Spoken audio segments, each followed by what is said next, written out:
सुप्रभात बच्चों।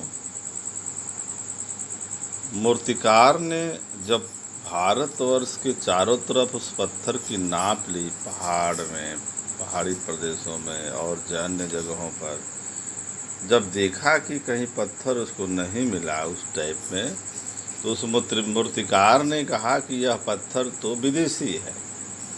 यहाँ तक तो हम लोग उस दिन पढ़े थे, अब आज पढ़ेंगे। मूर्तिकार ने सुझाव दिया कि देश में नेताओं की अनेक मूर्तियाँ लगी हैं। यदि उनमें से किसी एक की नाक लाट की मूर्ति पर लगा दी जाए तो ठीक रहेगा। सभापति ने सभा में उपस्थित सभी लोगों की सहमति से ऐसा करने की आज्ञा दे दी।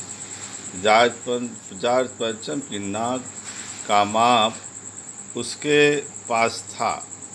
वह दिल्ली में से बम्बई, गुजरात, बंगाल, बिहार, उत्तर प्रदेश से होकर मद्रास, मैसूर, केरल आदि सभी प्रदेशों का दौरा करता हुआ पंजाब पहुंचा।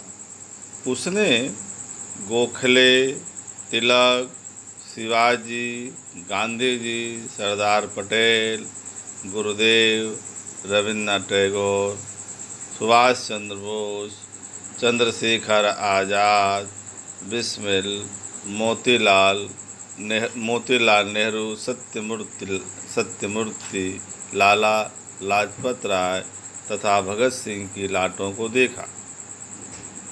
देखा परखा, पूरे हिंदुस्तान की परिक्रमा कर आया, पर उसे जॉर्ज पंचम की नाक का सही माप नहीं मिला, क्योंकि जॉर्ज पंचम की नाक से सब बड़ी निकली।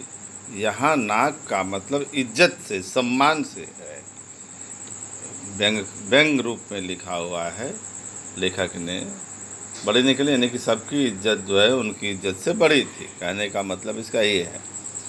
मूर्तिकार ने अपनी नई योजना पेश करते हुए कहा कि देश की 40 करोड़ जनता में से किसी की जिंदा नाक काट कर मूर्ति पर लगा देनी चाहिए। यह सुनकर सभापति परेशान हुआ, पर मूर्तिकार को इसकी इजाज़त दे दी गई। अखबारों में केवल इतना छपा कि नाक का मसला हल हो गया और इंडिया गेट के पास वाले जॉर्ज पंचम की नाक के लाट के नाक लग रही है।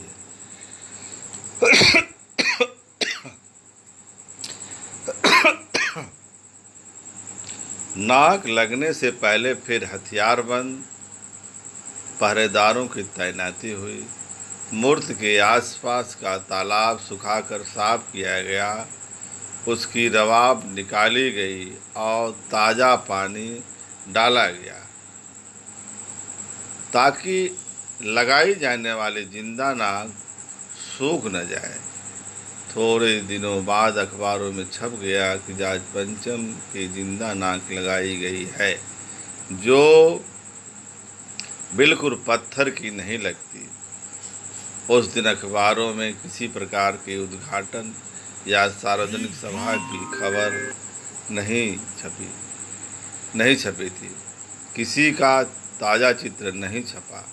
सभी अखबार खाली थे। यानी कि इस बात को गोपनीय रखा गया। कहने का मतलब लेखक की ये है। अब इसी पर आधारित प्रश्न है आपको विश्लेषण से, जॉर्ज पंचम की नाक से ये 5-6 प्रश्न हैं।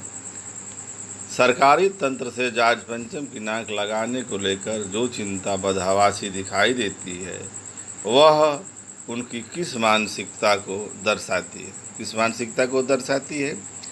आप अपने मन से इसका उत्तर लिखेंगे। दूसरा प्रश्न, रानी एलिजाबेथ के दर्जी की परेशानी का क्या कारण था? उसकी परेशानी को आप किस तरह तर्क संगत ठहराएंगे? तीसरा प्रश्न, जॉर्ज पंचम की नाक की लाट को पुनः लगाने के लिए मूर्तिकार ने क्या क्या यत्न किया? उस जो पूरा यत्न किया है उसको आप इसका प्रश्न में लिखेंगे।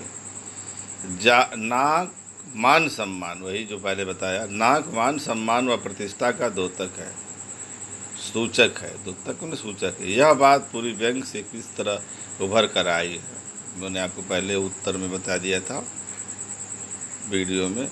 जॉर्ज पांचवा प्रश्न, जॉर्ज पंचम की लाट पर किसी भी भारतीय नेता, यहाँ तक कि भारतीय बच्चे की नाक फिट न होने की बात से लेखक किस ओर संकेत करना चाहता है, वो आप समझ ही रहे हैं। नई दिल्ली में सब था, सिर्फ नाक नहीं थी। इस कथन से लेखक क्या कहना चाहता है? ये प्रश्न हैं 6 प्रश्न जो इन्हीं पाठ के ऊपर आधारित है, उन्हीं को आप करेंगे, लिखेंगे कापी में।